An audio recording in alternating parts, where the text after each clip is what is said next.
Burning Down the House, épisode 2 de la saison 6 de Dread sur Tape. Comment allez-vous? Il fait beau dans nos cœurs. Merci d'être de retour. J'en ai parlé au premier épisode, mais je le répète, merci énormément de nous suivre, d'être là, d'écouter Dread sur Tape dans toute la marée de podcasts qui existent, que vous preniez le temps d'être ici. Eh bien, ça me fait un chaud au cœur et je ne le prends certainement pas pour acquis. Ça me touche drette sur le cœur. Merci énormément d'être ici. Après le superbe épisode avec Patrice Bergeron, on passe d'un Québécois aux États-Unis à une autre Québécoise qui était aux États-Unis. J'ai nommé Manon Réaume. D'ailleurs, avant de parler de Manon, Eratum, parce que oui, un épisode, déjà une erreur. Quand j'ai nommé la date d'enregistrement dans l'épisode de Patrice Bergeron, au lieu de dire 2021, j'ai dit 2001. Et c'est bien évidemment une erreur, car en 2001, j'avais 12 ans. Et mon plus gros concern était essayer de flipper un crayon sur mes doigts sans qu'il tombe. C'était le fun. Alors, voilà. Un épisode, un erratum, déjà. C'est bien parti.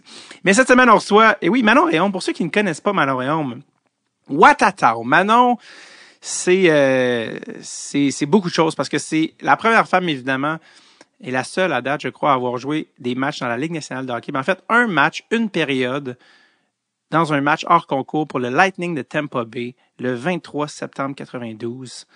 Un match hors concours. Et c'était, ça avait été une grosse affaire. C'est en fait à plein de niveaux. Je sais pas par où commencer, mais c'était évidemment, de la part du Lightning, c'était un coup de publicité, mais pour le hockey féminin, ça a été un énorme boost. Manon est devenue la figure. Elle a inspiré une génération complète de jeunes filles qui s'est dit, hey, on peut jouer au hockey. Et oui, les filles peuvent jouer au hockey. Puis je vous rappelle qu'en 92, il n'y avait même pas d'équipe nationale de hockey féminin. C'était archaïque, c'était une autre époque. Manon, elle, ça a pris du temps avant qu'elle joue du hockey féminin. C'était même pas organisé à ce point-là à l'époque. Donc, ça vous donne une idée à quel point on a fait du chemin. Il y a encore beaucoup de chemin à faire, mais depuis, on en a fait. Et Manon a été un peu celle qui a inspiré toute une génération de jeunes filles à pouvoir jouer au hockey. Dont plusieurs qui sont devenues évidemment des Olympiennes canadiennes. Je pense à Kim Saint-Pierre, entre autres, et qui était en plus était gardien de but. Donc, il y avait cet impact-là. Mais Manon aussi, ça avait été un énorme cirque médiatique. Elle est allée jusque sur le David Letterman Show, Letterman aux States. Et puis, ça avait été la promotion, ça avait été énorme et elle était même parodiée dans les bye-bye. C'était, c'est ça. Manon Réaume, ça relève de la culture populaire à rendu là. Donc, voilà. On a d'ailleurs célébré justement les 29 ans, là, que ça vient de passer du match du 23 septembre 92. Personnellement, moi, j'ai rencontré Manon le 29 septembre 2021. 2021, pas 2001. Ça faisait longtemps que je voulais la recevoir au podcast, mais compte tenu qu'elle habite aux États-Unis, que le contact se fasse, ça a été un petit peu plus long que prévu.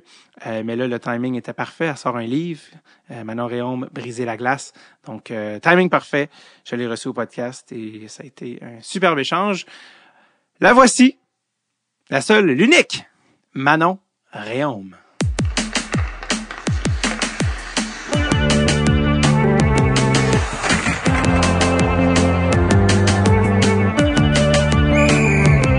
Dread sur le tape avec David Bocage.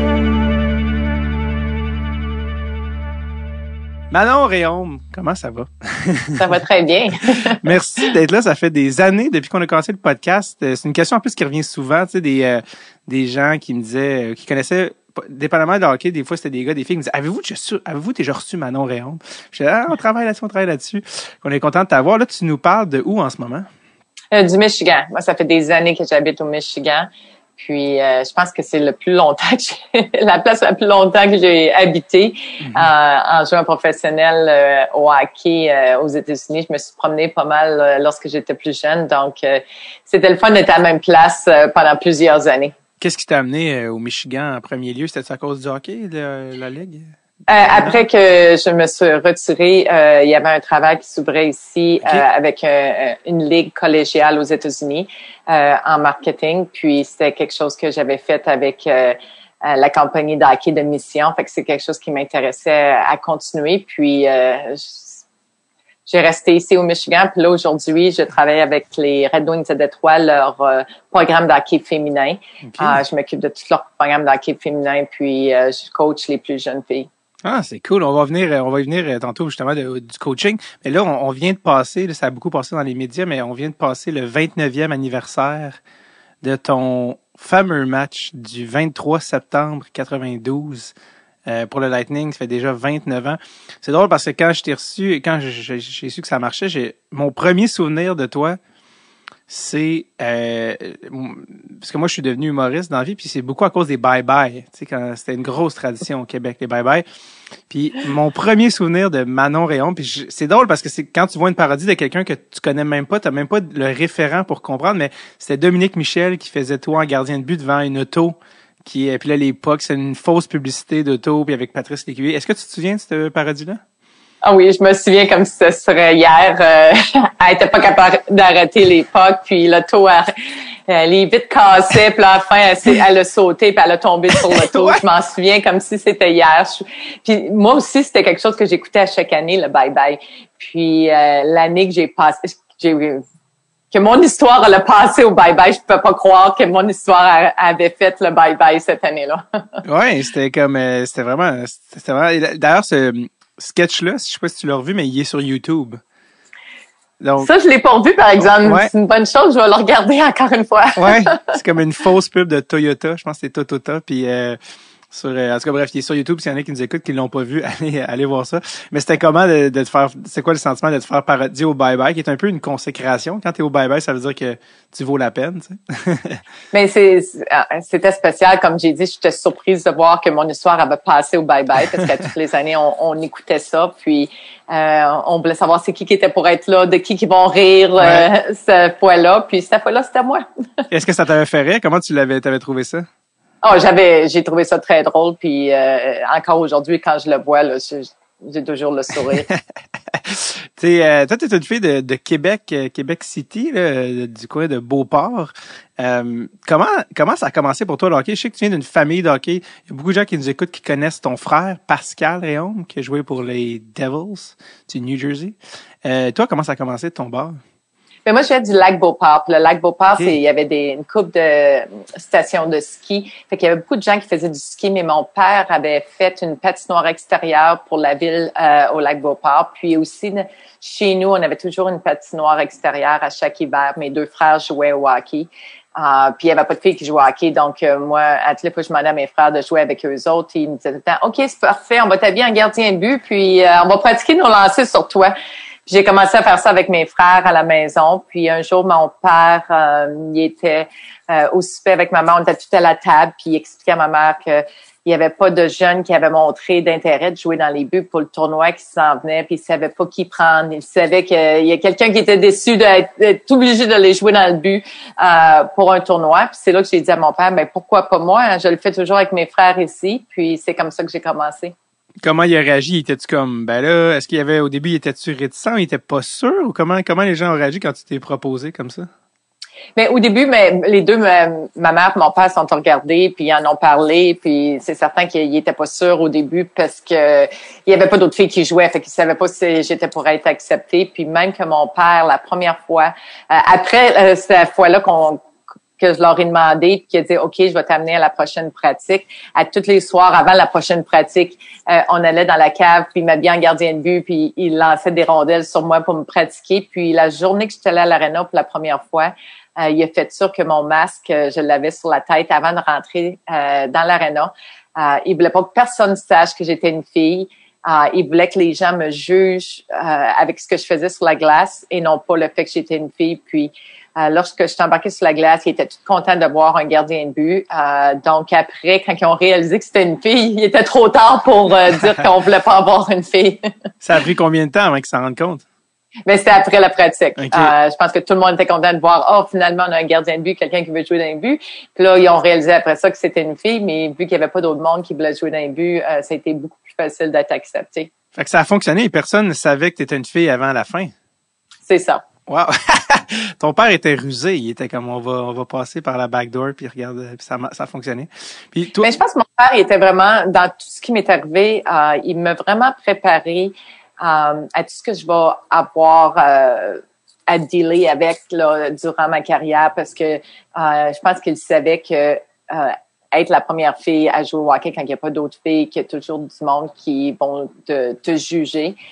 Puis il a fait des choses comme ça. Je me souviens, il était mon entraîneur aussi. Puis lorsque j'étais prête à être la première fille au tournoi, puis oui, il y avait du monde qui venait le voir, puis il disait bon ben, je veux commanditer ta fille, je veux te donner de l'équipement. Ben il dit pas de problème, faut que l'équipe au complet ait la nouvelle équipement si tu veux qu'elle porte ton équipement. Puis ou s'il y avait quelqu'un qui voulait faire une entrevue avec moi, elle dit si tu parles à d'autres joueurs dans l'équipe puis que tu fais l'histoire sur l'équipe, il n'y a pas de problème. Maintenant, on va faire l'entrevue avec toi. Puis c'était vraiment important pour lui parce qu'il voulait que je sois acceptée.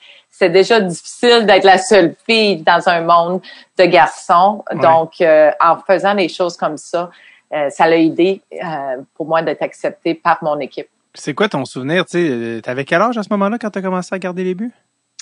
Probablement aux alentours de 6 ans, 6 ans. Quand même très jeune. Tu sais, c'est quoi ton souvenir de petite fille qui rentre et qui est dans un vestiaire avec juste des gars? Comment tu te sentais?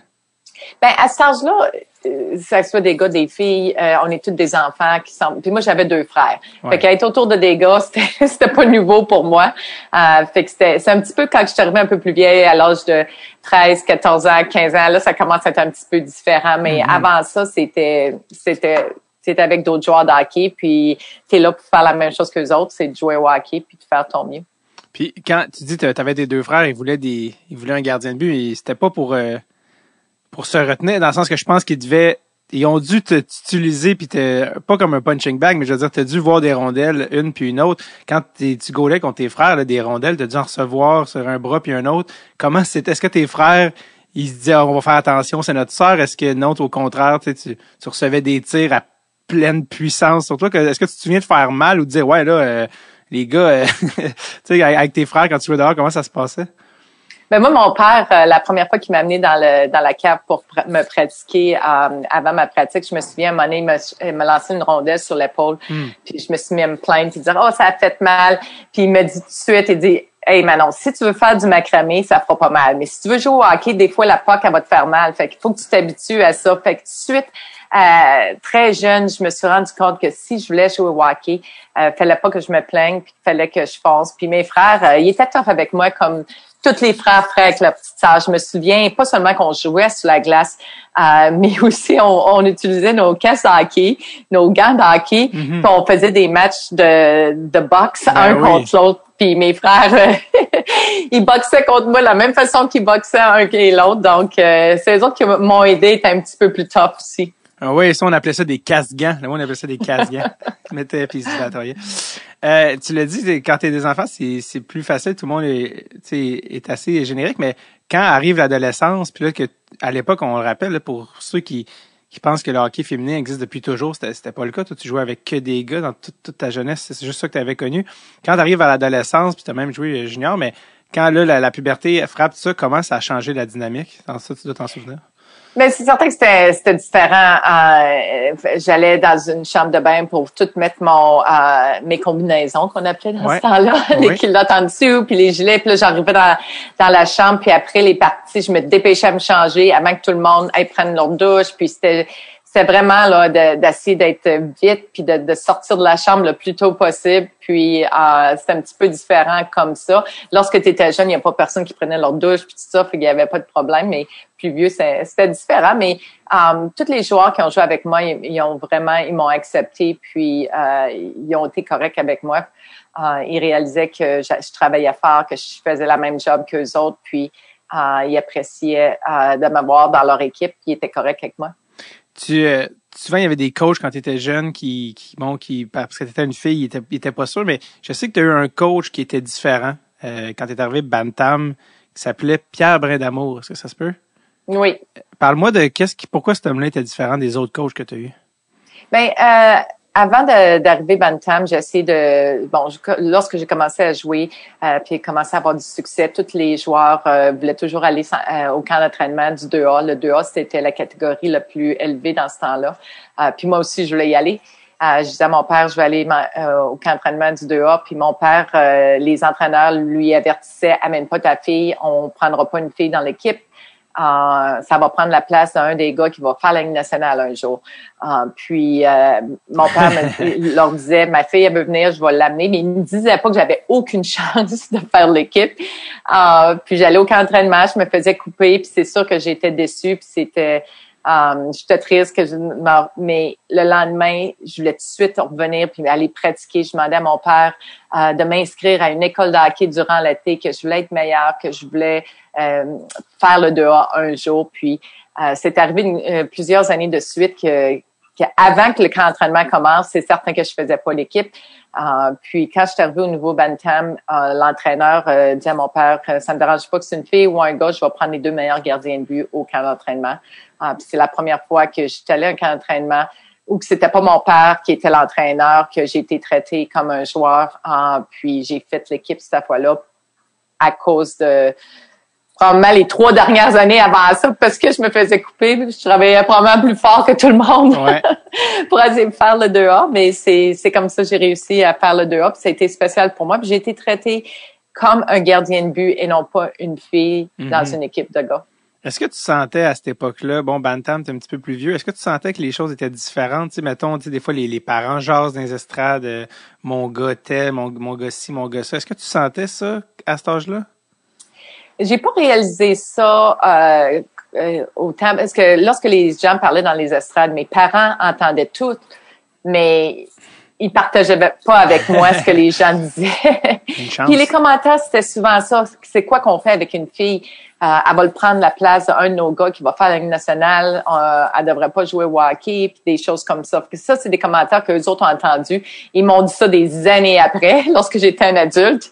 Mais dans le temps, j'avais aucune idée. Moi, je me concentrais à ce que j'avais à faire sur la glace, puis à mon entraînement. Puis c'est plus tard que j'ai réalisé ça. Mais après mes 2 années Bantam 2A, tous les gardiens se faisaient inviter au camp d'entraînement du midget 3A, excepté moi.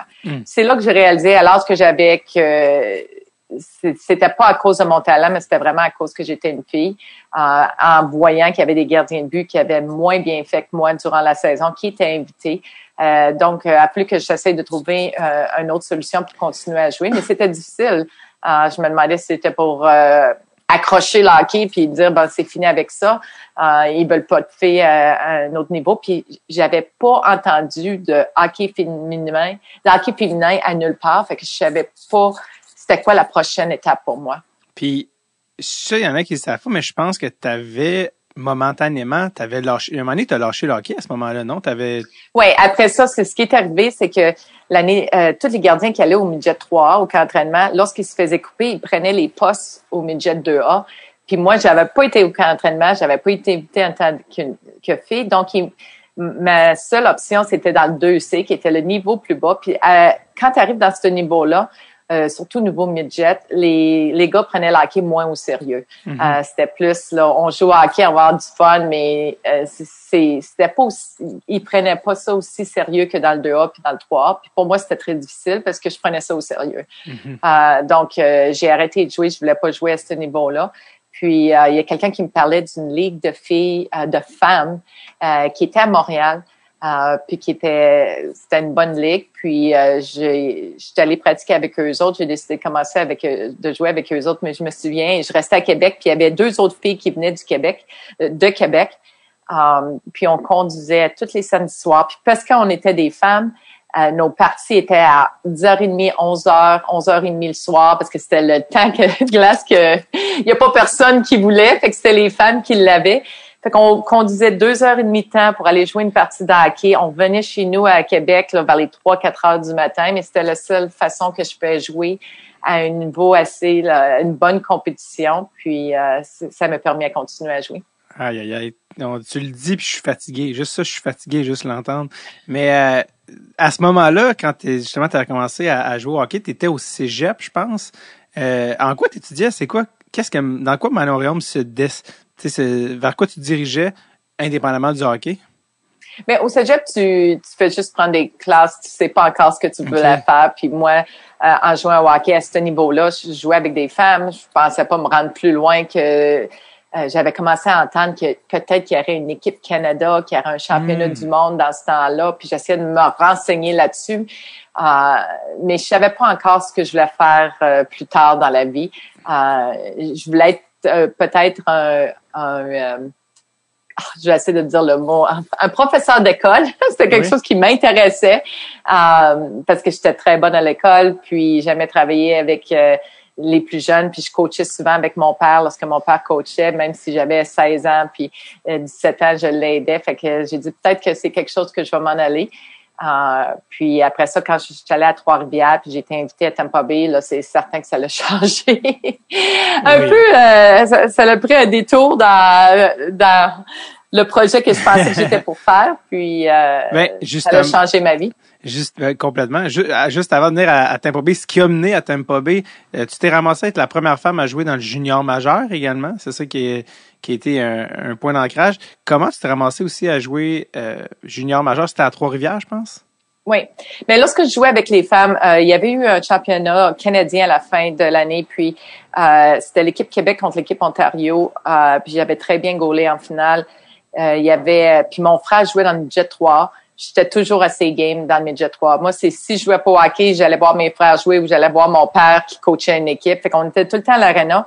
Puis, je regardais sa partie. Il y avait Gaston Drapeau, il y avait des débutants de Trois-Rivières qui étaient là. Puis, il m'avait dit qu'il avait vu le championnat canadien à la télévision, qu'il avait trouvé que j'avais bien joué. Puis, il se met à nommer des joueurs qui jouaient dans son équipe. Puis là, j'ai dit, bon, mais j'ai joué avec lui, j'ai joué contre lui, j'ai joué avec lui. Fait qu'il Gaston Drapeau m'a dit, ça te tenterait-tu de venir à une de nos pratiques pour voir ce que tu es capable de faire? Fait que je me souviens de retourner chez nous, puis j'ai dit à ma mère, je vais pas à l'école lundi, je m'en vais à Trois-Rivières pratiquer avec les draveurs. Fait que je suis allée pratiquer avec eux autres, j'avais très bien fait, les coachs avaient été impressionnés, fait qu'ils m'ont invité au camp d'entraînement l'année suivante. Je suis allée au camp d'entraînement l'année suivante, j'ai bien fait dans le camp d'entraînement, j'ai pas fait l'équipe. Mais j'étais allée jouer dans le junior A à Louisville. Puis lorsqu'ils ont eu une blessure dans leur équipe, ils m'ont rappelé. Puis c'est comme ça que j'ai joué ma première partie dans le junior majeur. Tu as joué combien de matchs au total, junior? Ben, dans le junior majeur, j'ai seulement été remplacée 2 fois. Okay. La première fois, j'avais pas embarqué. Le gardien avait joué. Puis la deuxième fois, je me souviens, on gagnait 5-1.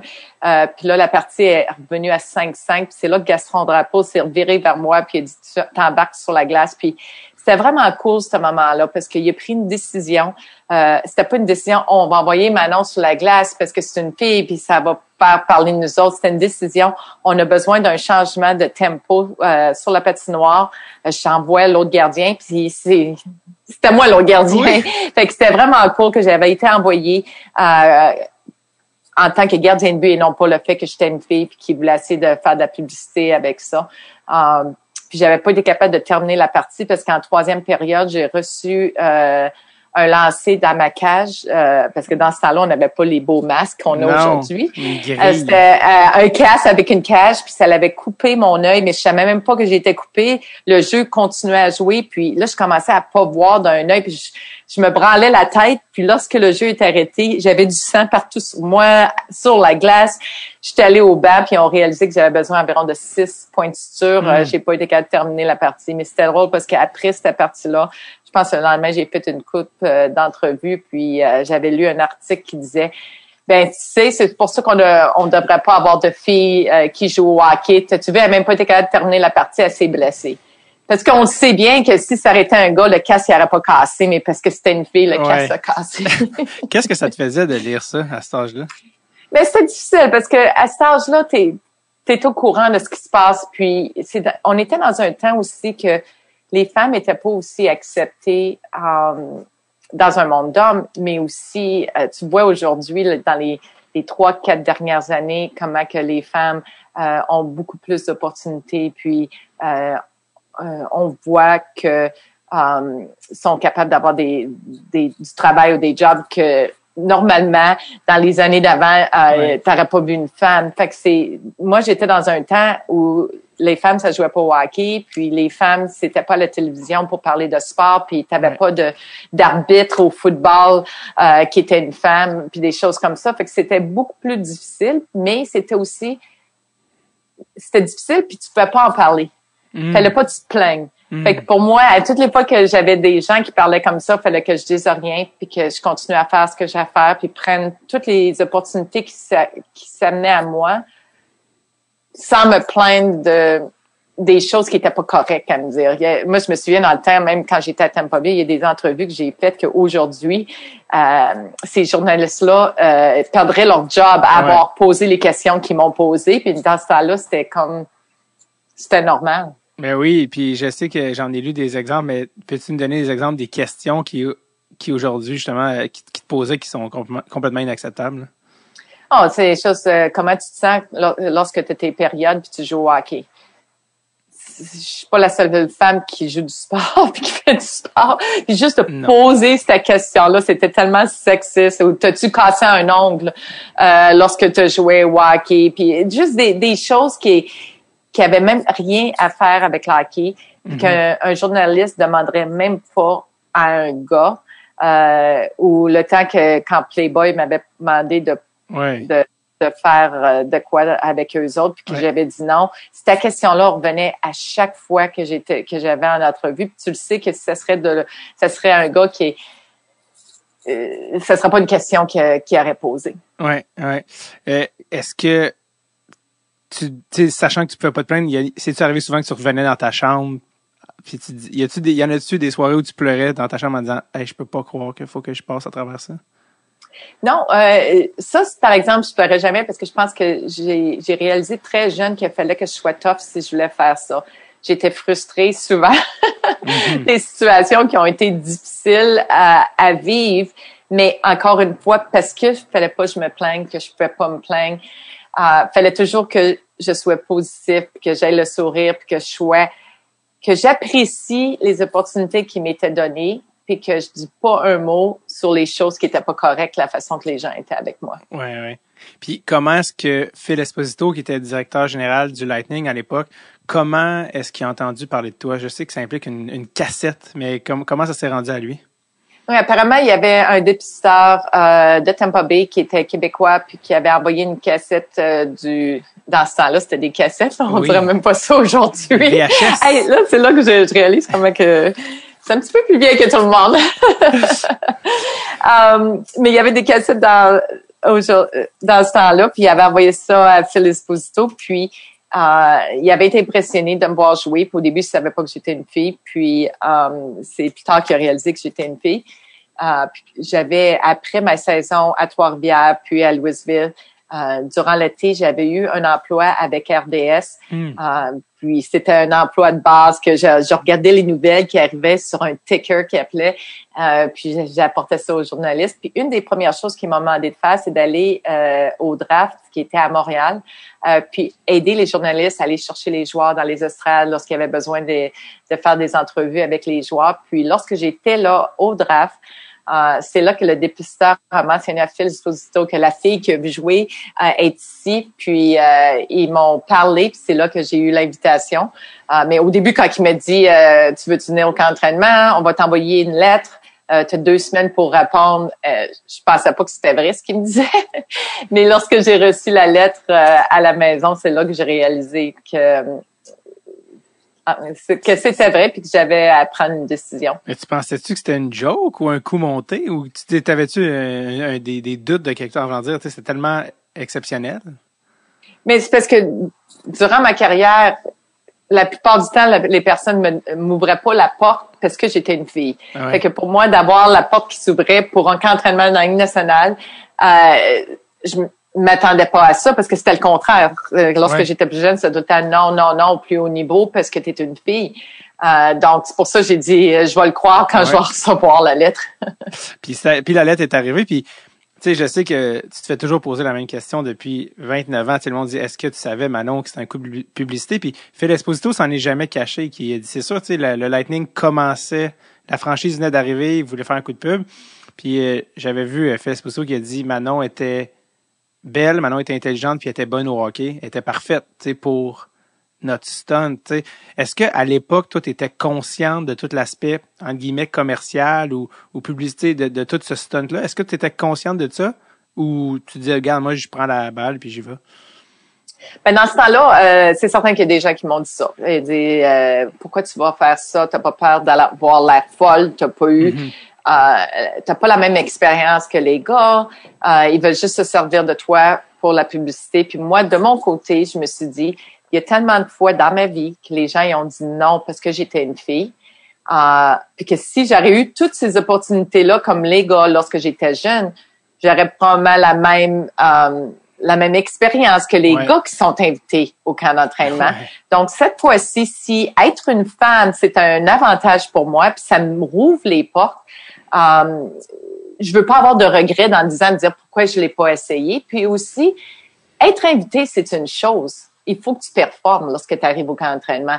Tu regardes en Ligue nationale, j'étais pas la première personne qui était invitée à un camp d'entraînement qui avait peut-être pas la même expérience que d'autres mondes. Il y a combien de fois il y a des joueurs que soit que quelqu'un qui a joué avec quelqu'un ou Brett Gretzky par exemple qui est venu à notre camp d'entraînement, il était invité parce que c'était le frère de Wayne Gretzky, mais il y a pas personne qui n'a parlé dans ce temps-là parce que c'était un gars. C'était correct pour lui d'être invité parce que c'est un gars, ils n'ont pas mentionné ça. Donc il y a d'autres joueurs durant leur carrière que la porte s'est ouverte parce que soit qu'il connaissait quelqu'un, soit que c'était son père jouait dans la Ligue nationale ou quelque chose comme ça. Mais moi, parce que j'étais une fille, c'est la seule raison qu'il y a des gens qui disaient que c'était pour ça que j'étais invitée. Mais je le savais que c'était moi qui avait besoin de prouver qu'est-ce que j'étais capable de faire là.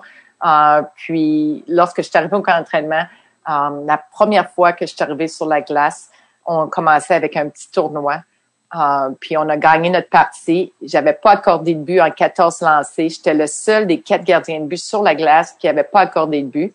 Puis c'est après cette performance-là que Phil Esposito a annoncé de la façon qu'elle a joué aujourd'hui, tu pourrais peut-être la voir dans une partie hors concours.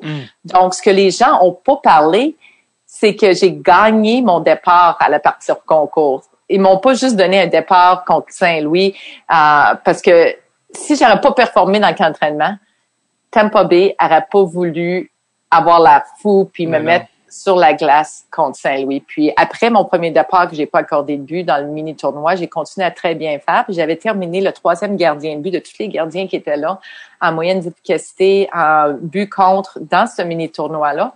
Puis c'est pour ça qu'ils m'ont fait commencer une partie. Puis c'est drôle parce que en 92, lorsque les gens parlaient de l'événement, c'était une fille, puis c'est pour Tampa Bay, c'était une nouvelle équipe pour la publicité. Puis aujourd'hui, lorsqu'on parle de ce qui s'est passé, les gens parlent que j'ai dû performer pour gagner cette première partie-là. Tu as vu l'évolution à travers le temps de l'héritage un peu de la chose.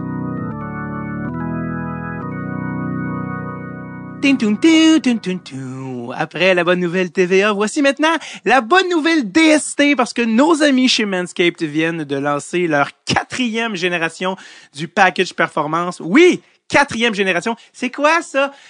Le package performance, comment dire? C'est la Cadillac, la totale de tous les soins de luxe pour les soins masculins, c'est-à-dire tout ce qui se passe derrière le jackstrap. C'est pas compliqué, c'est comme avoir des patins Graph en 2003. C'est sick! OK? Rejoignez les 2 millions d'hommes dans le monde qui font confiance à Manscaped avec le nouveau Performance Package 4.0. Rendez-vous sur le manscaped.com pour profiter d'un rabais de 20% et la livraison gratuite avec le code DST20. OK, les boys, time out, pep talk. Là, le camp d'entraînement est fini. OK, je comprends là, que vous êtes arrivés les cheveux longs, la barbe longue au niveau du midsection, hein, au niveau du milieu du corps, mais là, la photo de l'équipe s'en vient. C'est temps de rafraîchir le look, d'être un petit peu plus clean. Et le package performance a tout ce qu'il faut pour vous aider à remédier à la situation. Et surtout, le lawnmower, là, la tondeuse pour Testigos, fait preuve d'une technologie skin safe, qui est une technologie brevetée avancée qui a une lame en céramique à la fin de pointe de la technologie qui vous permet de réduire les accidents de rasage. Comment dire? Parce que il peut souvent avoir des frictions. Et entre la lame et les testigos, il peut y avoir un petit peu de bâton élevé, hein, et des 2 minutes, et même parfois des 4 minutes quand ça saigne. Et c'est pas souhaitable. Ce n'est pas souhaitable. Pas l'affaire d'avoir des stitches, des points de suture au niveau de la gosse. C'est non. C'est non. Ça impressionne personne. Ça fait juste peur quand t'as cette petite surprise-là. Alors, profitez de 20% de réduction et de la livraison gratuite avec le code DST20 sur manscaped.com. Ça, c'est 20% plus la livraison gratuite avec le code DST20 au manscaped.com. Faites-le pour vous. Juste faites-le pour vous. OK. On retourne à l'épisode.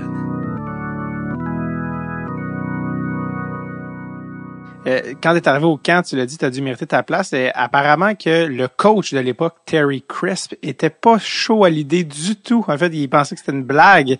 Peux-tu me parler un peu comment ça se passait avec le coach ou les coachs à ce moment-là? Ben, les gens qui étaient pas d'accord me le faisaient pas savoir. Fait que c'était très bien. Puis mon anglais était pas très bon. Donc, je comprenais la moitié des choses que les gens me disaient. Fait que souvent, probablement qu'il y a des gens qui ont fait des commentaires que ça me passait par-dessus la tête parce que je comprenais pas ce qu'ils disaient. Fait que ça m'affectait pas. Puis j'étais tellement occupée à essayer de me concentrer sur ce que j'avais à faire sur la glace, de répondre à toutes les questions aux médias, que le côté négatif, je m'en faisais pas.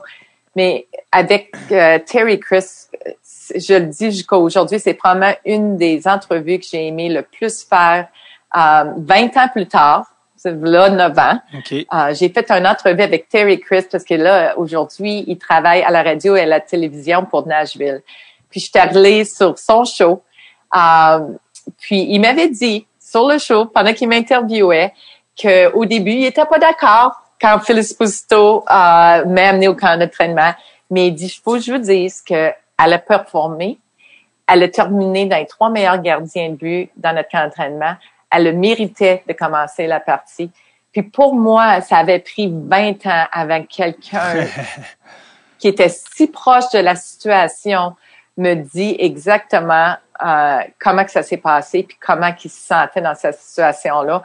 Puis je me souviens d'avoir raccroché le téléphone après cette entrevue-là, puis de sentir un feeling de fierté parce que j'ai tellement entendu souvent l'affaire de publicité que cette fois-là, il y a quelqu'un qui disait tu méritais de commencer cette partie-là, tu avais vraiment performé au camp d'entraînement. Ça, c'était le coach. Il y avait aussi tous les joueurs autour qui, eux, ils se battaient. Il y en a qui c'était leur métier, puis ils voulaient, puis ils sont là, puis c'est un camp d'entraînement, les gars s'arrachent la tête, c'est super intense. Comment tu sentais que les autres percevaient ça, les autres gars? Puis est-ce que c'est vrai qu'ils prenaient des tirs à la hauteur de ta tête?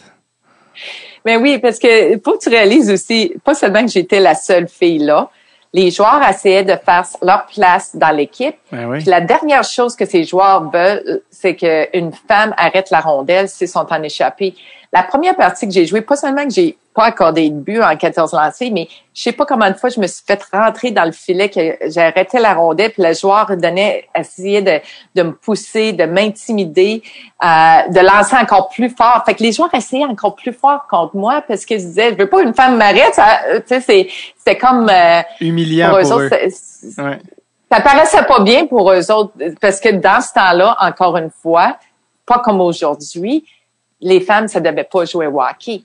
Fait que c'est pour ça qu'il y avait cette attitude-là de vouloir compter contre moi. Puis vraiment, c'est ça que les gens ont pas réalisé. Ça, pas seulement j'allais au camp d'entraînement, mais que tout le monde essayait encore plus fort contre moi. C'est malade. Le jour du match, 23 septembre 92, ben déjà, combien de temps avant, je sais pas, tu l'as su que tu allais jouer une période là, contre les Blues? Raconte-moi cette journée-là, tu sais, ce matin-là, cette nuit-là, je sais pas comment tu as dormi. Puis juste ta marche, tu sais, du vestiaire à la glace, c'est quand même spécial. Oui, ben je me souviens pas de tout là, exactement quand il me l'a annoncé. Je sais que après ma première partie dans le mini-tournoi, quand il a dit on va peut-être la boire dans une partie hors concours, déjà là, le stress, là, c'était comme différent. Là, je réalisais, j'ai dit, c'est une chose de faire le mini-tournoi ici, mais jouer une vraie partie hors concours, c'est un autre niveau. Mais je me souviens d'être très, très nerveuse dans l'autobus. On prenait l'autobus pour aller à l'aréna. Juste l'autobus au complet, là, le temps que j'étais dans l'autobus, comment j'étais nerveuse, je me souviens d'être très, très nerveuse. Puis je me souviens d'avoir arrivé dans ma chambre de hockey. J'avais toujours une petite chambre à moi, puis juste avant la partie, j'allais rejoindre le reste de l'équipe dans leur chambre, mais il y avait un gros bouquet de fleurs qui m'attendait dans la chambre de hockey. Puis là, je me demandais, bon, ben pourquoi ils ont fait ça? Ils font pas ça aux autres gars. Non. Mais je suis allée voir le bouquet de fleurs, puis il y avait une carte, puis c'était une station de radio à Montréal qui m'avait envoyé ça, puis qui a dit « t'es pas tout seul, on est tous derrière toi, bonne chance aujourd'hui. Puis ça m'avait vraiment aidé à me calmer un peu parce que je réalisais qu'il y avait autant que j'attendais des choses négatives, il y avait beaucoup de gens qui étaient derrière moi puis qui voulaient que je performe puis qui me supportaient. Fait que ça l'avait aidé jusqu'à temps que c'était le temps d'aller sur la glace pour le début de la game. Ce moment-là, à toutes les fois j'y pense, je peux revivre le moment. Mon cœur, je le sens se débattre de la même façon que c'est arrivé. J'ai jamais vu ça. J'ai jamais vécu ça, être tant stressée. Puis j'avais l'impression que mon cœur était pour sortir de moi, comment que ça battait tellement vite. Mais c'était vraiment fun que aussitôt que je suis embarquée sur la glace, les papillons sont partis. Je me sentais où je devais être. Puis j'ai joué une partie de hockey. Je pensais plus, OK, je joue une partie en Ligue nationale, j'ai le gilet de Tampa Bay. J'étais juste là pour jouer au hockey. Puis ce feeling-là d'être tellement nerveuse, puis d'embarquer sur la glace, puis d'être d'être à l'aise, c'est quelque chose que je vais toujours me souvenir. Puis c'était juste quand j'avais terminé ma première période, je savais que je jouais seulement qu'une première période. C'était comme wow, j'ai réussi. La partie était 2-2 après la première période. Fait que pour moi, c'était une victoire. Puis la question, j'ai l'impression qu'on te pose jamais, c'était comment jouer dans la Ligue nationale? Tu sais, je veux dire, tu jouais contre Brendan Shanahan, tu jouais contre la Ligue, t'étais dans la Ligue nationale, là, tu sais, c'était comment le calibre? Mais la meilleure chose que je peux dire, c'est que quand je suis arrivée la première fois pour la première journée, quand on a commencé un tournoi, je me souviens, c'est pas moi qui avais parti, c'est l'autre gars, Weldon Young, qui avait commencé. Puis je regardais le jeu, puis je me disais, wow, ça c'est plus vite que j'ai jamais joué contre. Le plus haut que j'avais joué, c'est junior majeur. Puis tu sais que c'est pas le calibre du junior majeur à la Ligue nationale, il y a une grosse différence. Mais durant le camp d'entraînement, avoir la chance d'avoir plusieurs fois sur la glace, pas que nécessairement tu deviens un professionnel puis t'es prêt à jouer dans la Ligue nationale, mais tu t'habitues à la vitesse.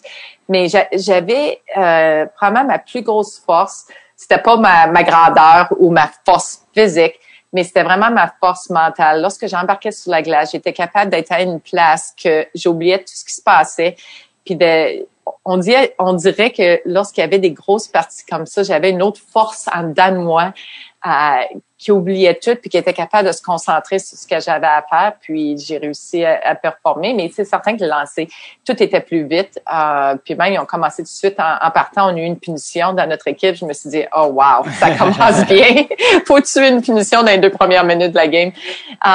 Mais ça m'a aidé parce que j'ai eu 2-3 lancers de suite. J'ai fait l'arrêt puis j'ai commencé à prendre de la confiance. Je pense que j'ai même vu que, tu disais les lancers sont plus forts. Ton père avait comme padé tes épaulettes puis ton plastron. Il avait comme mis des rembourrures avec du duct tape parce que là, c'était allait être des tirs plus des gars juniors. Ça, c'est vrai, ça? Oui, parce que mes épaulettes, mon plastron que j'avais, c'était les mêmes que lorsque j'ai joué Pee-wee. Wow.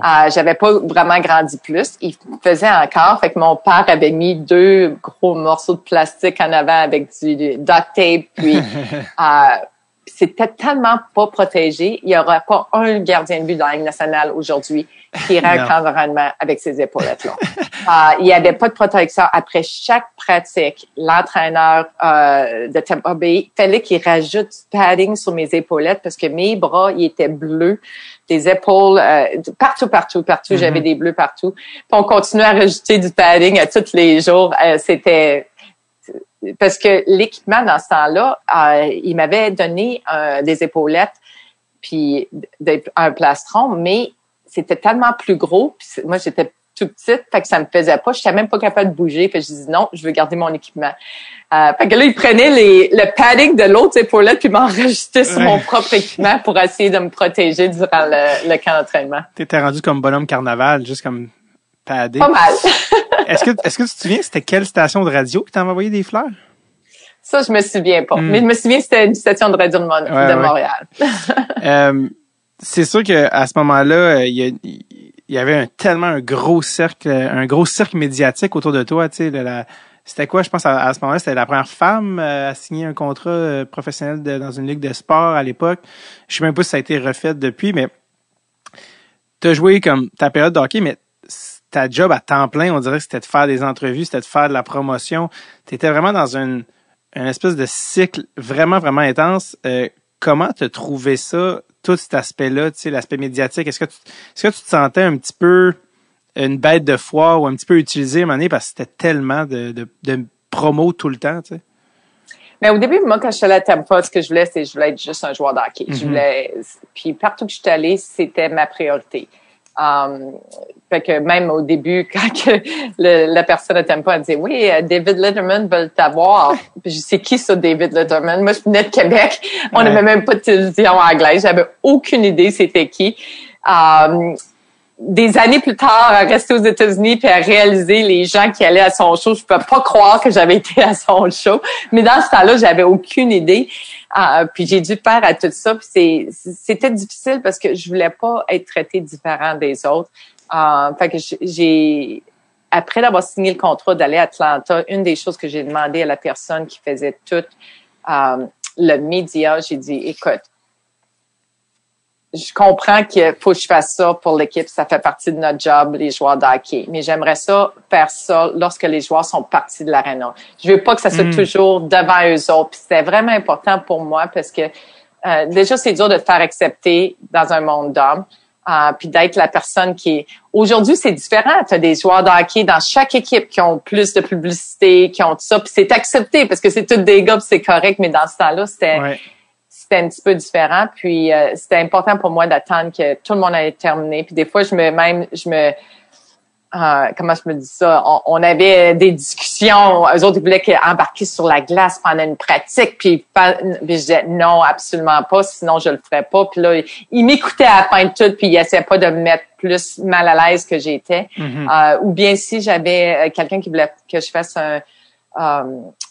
une pub pour la télévision, je leur disais, OK, je vais le faire, ça me dérange pas, mais je me souviens, je pense que c'est avec Starter que j'avais fait, puis j'ai dit, est-ce que c'est correct d'envoyer des sweatshirts pour toute mon équipe au complet si je fais ça? J'essayais de trouver des façons que les joueurs, lorsque je faisais quelque chose, qu'eux autres étaient capables de gagner quelque chose avec ça aussi, parce que c'est une équipe, puis je faisais partie de l'équipe, puis je voulais pas être traitée différemment qu'eux autres, puis si j'avais quelque chose, ben je voulais eux autres.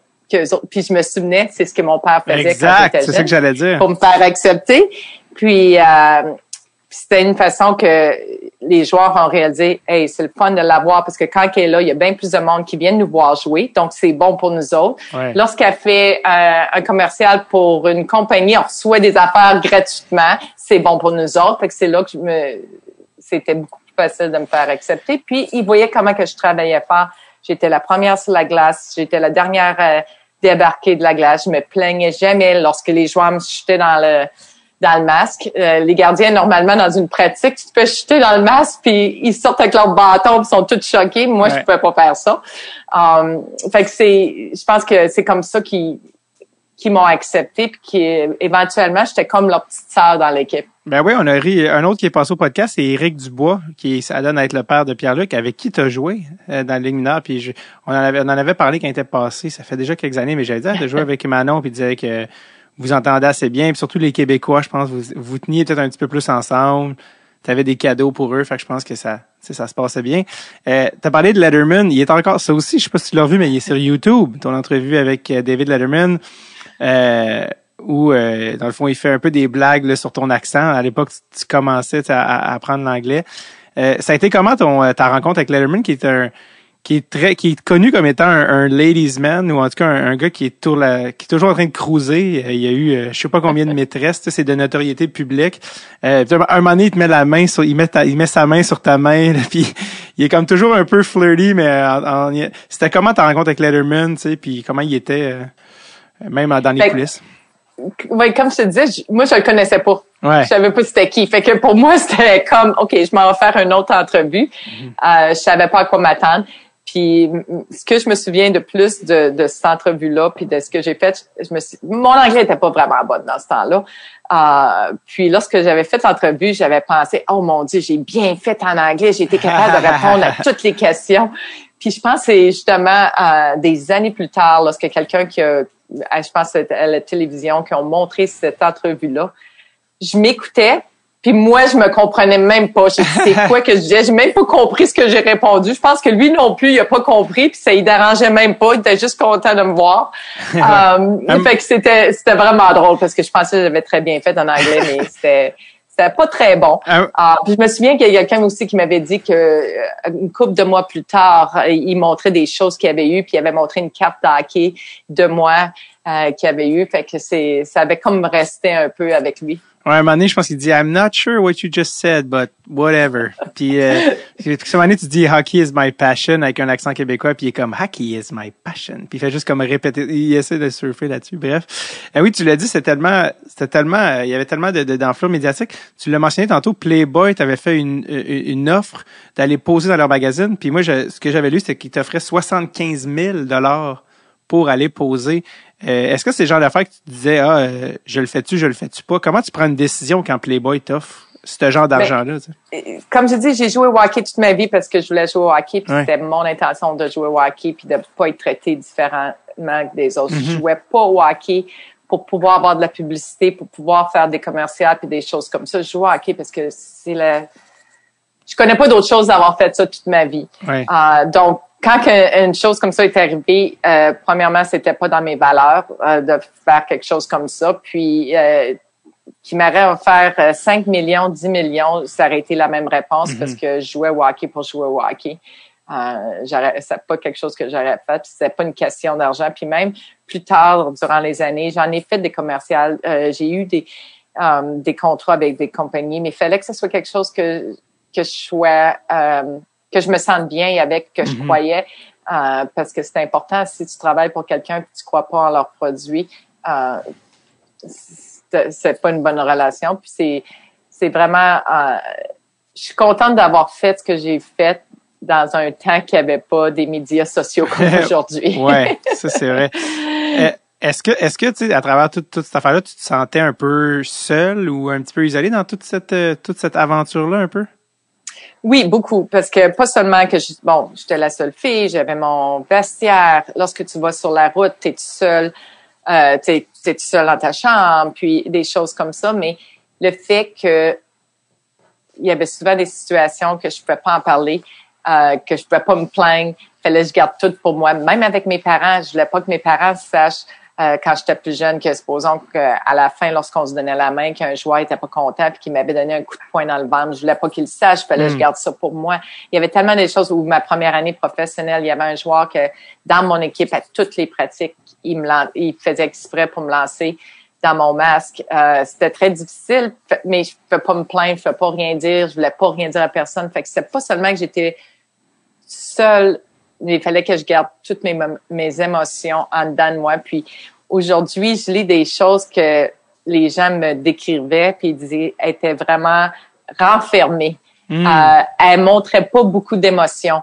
Puis c'est pas parce que j'étais pas contente d'être là, c'est que je voulais passer comme inaperçue dans le groupe. Ouais. Je voulais pas ressortir du groupe. Déjà que j'étais la seule fille, que c'était facile de ressortir. Puis, les émotions, je les gardais toutes pour moi, que ce soit positif ou que ce soit négatif, je les gardais pour moi. Est-ce que quand tu repenses, t'étais tellement jeune, t'es des 20 ans, quand tu repenses à toutes ces expériences-là, est-ce que tu te dis que qu'est-ce que tu aurais fait différemment? Est-ce qu'il y a des choses que tu aurais fait différemment, en regardant ça avec du recul?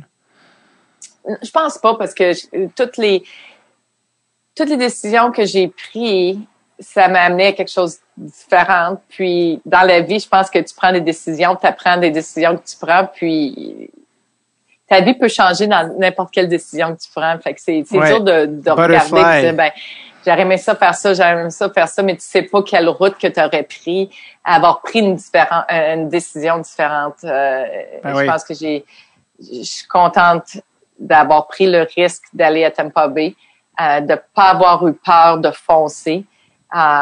Même s'il y a beaucoup de gens qui me disaient t'as pas peur d'avoir la folle d'aller là. J'ai pris un risque. Ouais.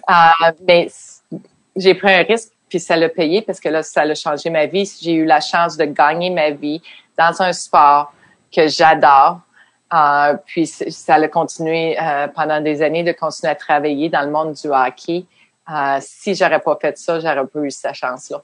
C'est drôle, tu as dit c'est un risque qu'il a payé, puis dans une des entrevues que je voyais que Phil Esposito, il dit, je vais le citer, mais il dit I made Manon a millionaire. Puis là, il dit, elle va dire, oui, j'ai eu mon coup de publicité, mais je pense qu'elle en a eu aussi. Est-ce que c'est vrai que c'était aussi payant que ça, cette aventure-là?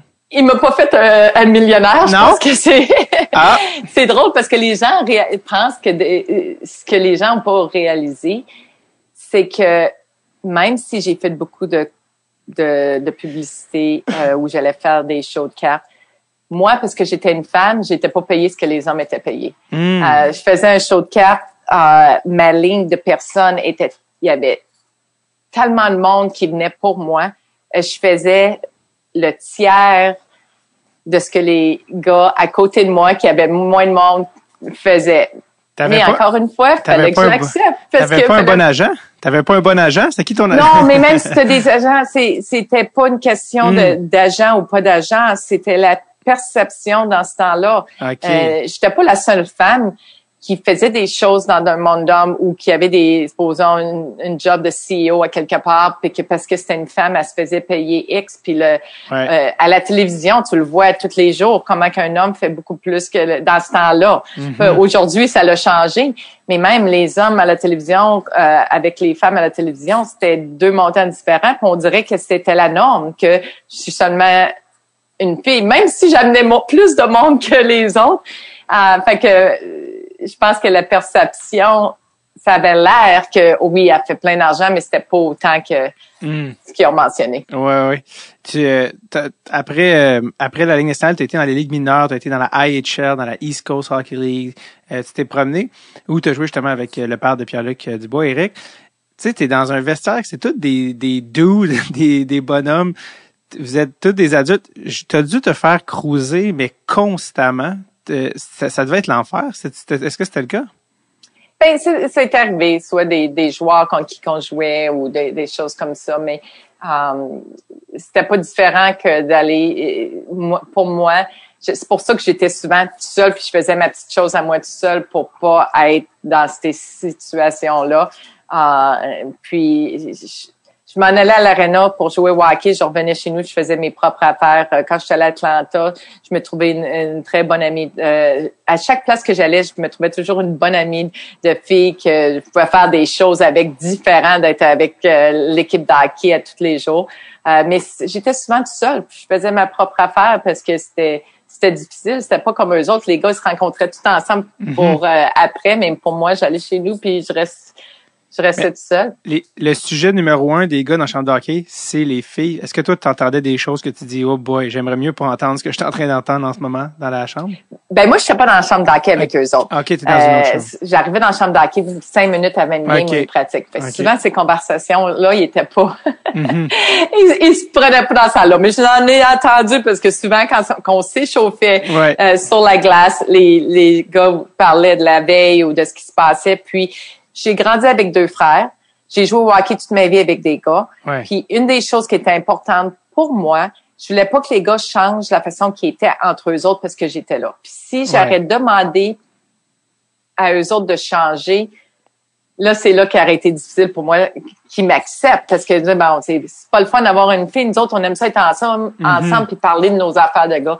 Fait que je les laissais parler, faire ce qu'ils ont à faire, puis je voulais pas qu'ils changent pour moi. C'était moi, il fallait qu'ils acceptent que c'est une gang de gars qui sont ensemble, puis c'est ce que les gars font quand ils sont ensemble.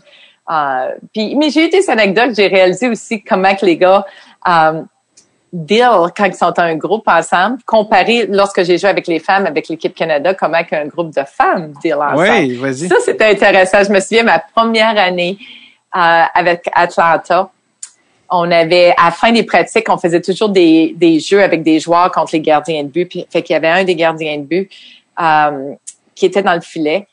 Puis il faisait des échappées. Puis on comptait les points. Puis le joueur, il a compté, mais c'était proche de la ligne. C'était pas sûr qu'il était là. Fait que le gardien qui était dans le filet me regarde et dit, elle était pas dedans, elle était pas dedans. Mais moi, je l'ai vu qu'elle était dedans. Puis je voulais pas mentir. Fait que j'ai dit non, elle était dedans. Il est venu me voir sur la glace. Il dit, t'es un goaler, faut que tu tiennes avec les goalers. Puis il s'est mis à me crier après.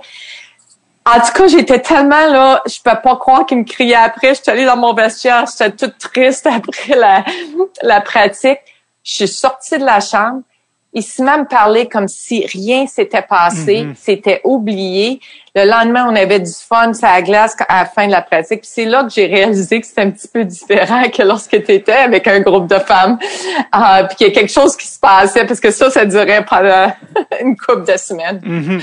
C'est drôle parce que t'es pas la première qui me dit ça, parce qu'un autre on en a eu plusieurs qui ont fait les deux au podcast. Danielle Sauvageau est passée, elle a coaché des gars, puis elle a dit elle parlait de ça, comment c'est différent. Tu sais, des gars, ils peuvent se battre sur la glace, là, tu sais, à coups de poing d'en face, puis après ça, ils vont souper, puis comme, il est bon, le steak.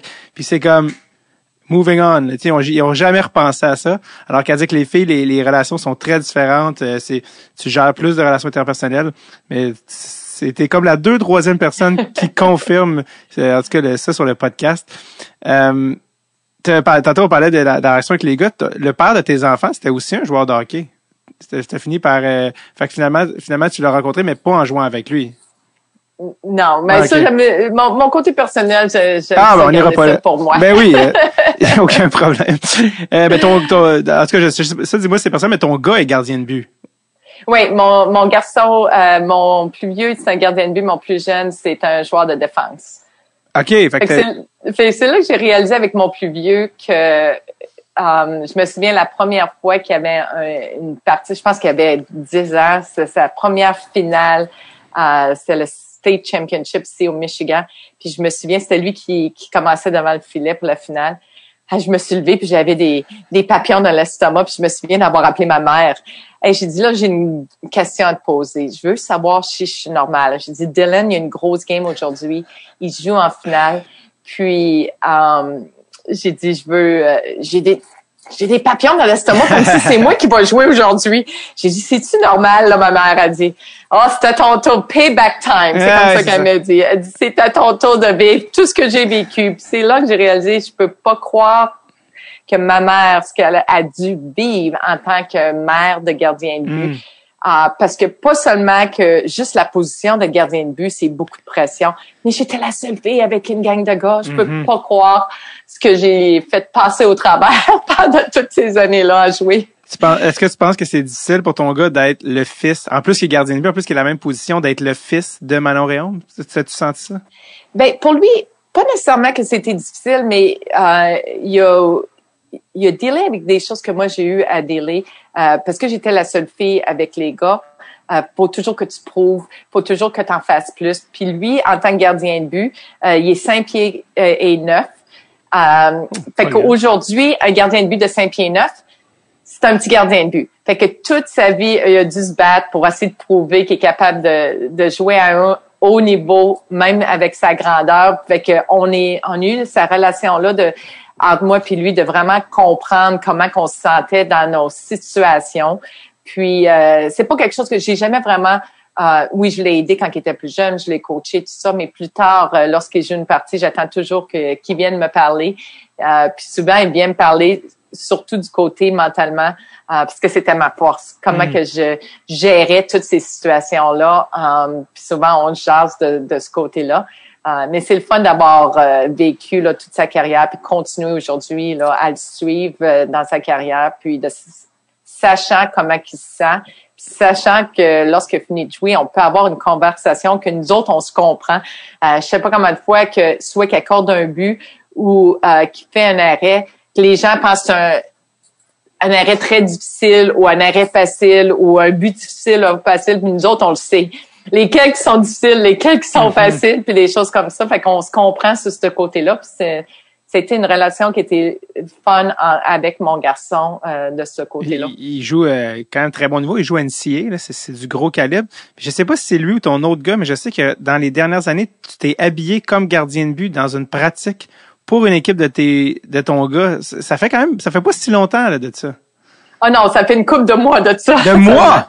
Oui, j'ai pas mis les pads depuis des années. Puis mon plus jeune, il y avait des leçons privées. Puis le gardien de but qui était supposé de venir il y avait 2 jeunes joueurs qui jouaient, puis il y avait un gardien de but. À la dernière minute, il dit qu'il venait pas. Hey, j'ai dit, je vais le faire. Moi, ça fait longtemps que j'ai pas joué. je vais y aller sur la glace avec toi. Fait que c'était le fun parce que il était très jeune, il m'a vraiment jamais vu jouer en tant que gardien de but. Puis la première chose qu'il dit, il dit, t'as l'air d'un old-time goalie. Stand up. Il dit, ta position, t'es debout, tout ça. Ben j'ai dit, moi j'ai joué dans ce temps-là, là, j'ai plus la même position que les joueurs aujourd'hui. C'est malade. Manon, je t'avais promis de pas te garder trop longtemps. On va skip over, mais je veux que les gens sachent que tu as 2 médailles d'or des championnats du monde de hockey féminin. Tu as été la gardienne aux Olympiques de l'équipe canadienne à Nagano. Et ça, même si tu avais été coupé de l'équipe l'année d'avant. Il y a un petit redemption story là ici. Je sais que 2002, tu voulais y aller, mais que t'es pas allé finalement. J'ai jamais su pourquoi. Je sais pas si tu as une réponse courte là. Oui, ben parce que mon garçon, tu sais, Dylan est né en 99, puis l'année après, je pense que c'était en 2001 que j'avais recommencé à jouer, mais je me souviens d'aller en camp d'entraînement avec l'équipe Canada, d'amener Dylan. Je l'allaitais entre les 2 pratiques, puis ça devenait vraiment difficile d'essayer de gérer, d'être une mère, puis de jouer à ce haut niveau-là, puis de pas à être avec mon garçon à tous les jours. Puis une des raisons pourquoi moi et mon frère on s'est rendu, c'est que le fait que mes parents étaient là pour nous autres, puis ils nous ont suivis partout, puis j'aimais mieux sacrifier mon hockey, ma carrière de hockey pour être une mère comme mes parents ont été avec moi. C'est jamais une mauvaise décision. La famille, c'est jamais une mauvaise décision. Non. Je regrette rien de ça. Non, je pense que c'est sûr. Aussi, on peut voir sur ton Elite Prospects ou sur tes stats, 2008-2009, Flint General, ça dit que tu as joué une game, mais ça dit que tu as une moyenne de 50 buts contre. Ça se peut pas, ça? Non, ce qui est arrivé, c'est que j'ai joué une partie hors concours au début de l'année. C'était pas avec Flint. C'était avec une autre équipe que j'avais joué une partie de concours contre Flint General. Puis j'avais très bien fait. Puis durant la saison, il y avait des blessures. Puis j'allais pratiquer avec eux autres. Je restais environ 50 minutes d'eux autres. Puis il y avait une game. Puis il m'avait embarqué. Le gardien de but avait pas fini. Il m'avait embarqué à la fin de la partie. Je pense qu'il restait moins qu'une minute. Puis ils ont compté en avantage numérique. Je me souviens plus c'est quoi qui s'est passé. C'était un beau but. Ils ont compté. Mais parce que j'avais juste remplacé le gardien pour la dernière minute, puis j'ai appelé que je me fasse compter. Ça ferait une moyenne de 50 quelque chose. Ah, OK, c'est ça. C'est qu'ils ont gonflé par minute, le truc. C'est gonflé par minute. Okay. J'étais pas supposée de jouer cette partie-là si le gardien n'a pas été capable de terminer, puis j'étais supposée être juste le backup parce que je pratiquais avec eux autres durant la saison. Manon, dernière question. On l'a commencé en disant que ça fait 29 ans que tu as gaulé ton match pour Lightning. 29 ans plus tard, avec ce qui s'est passé depuis justement presque 30 ans, qu'est-ce que tu considères qui est ton héritage, l'héritage de Manon Rhéaume dans le monde du hockey, dans la société? Mais je pense que une des choses la plus grande satisfaction aujourd'hui de ce que j'ai accompli, c'est que mon histoire, elle a inspiré des gens à foncer, à avoir des rêves. Puis tu peux pas demander une meilleure satisfaction que ça. Quand que j'ai une mère qui vient me voir et qui me dit t'es une inspiration pour ma jeune fille, ou mon garçon a fait un projet sur toi à l'école. J'ai même des joueurs qui ont joué à une nationale qui m'ont dit, lorsqu'ils m'ont vu au camp d'entraînement, ils se sont dit, si une femme est capable de le faire, moi aussi je suis capable de me rendre là. Il y a pas de meilleur feeling que d'entendre ça. Puis je pense que c'est la chose que je suis la plus fière dans tout ce que j'ai fait.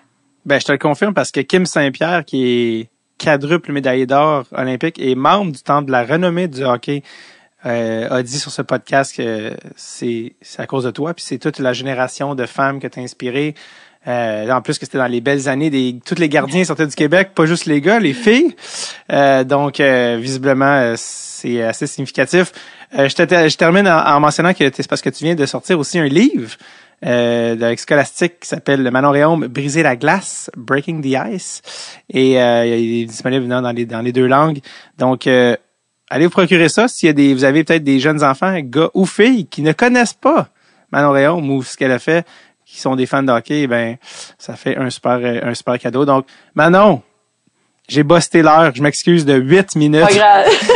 Ça me fait plaisir. J'espère qu'il n'y a pas des enfants qui t'attendent à quelque part. Mais merci, ça a été un plaisir. Puis ça fait des années, mais ça a valu la peine. Puis je suis content d'avoir fait l'épisode avec toi. Ça me fait plaisir. Merci, bye-bye. Bye-bye.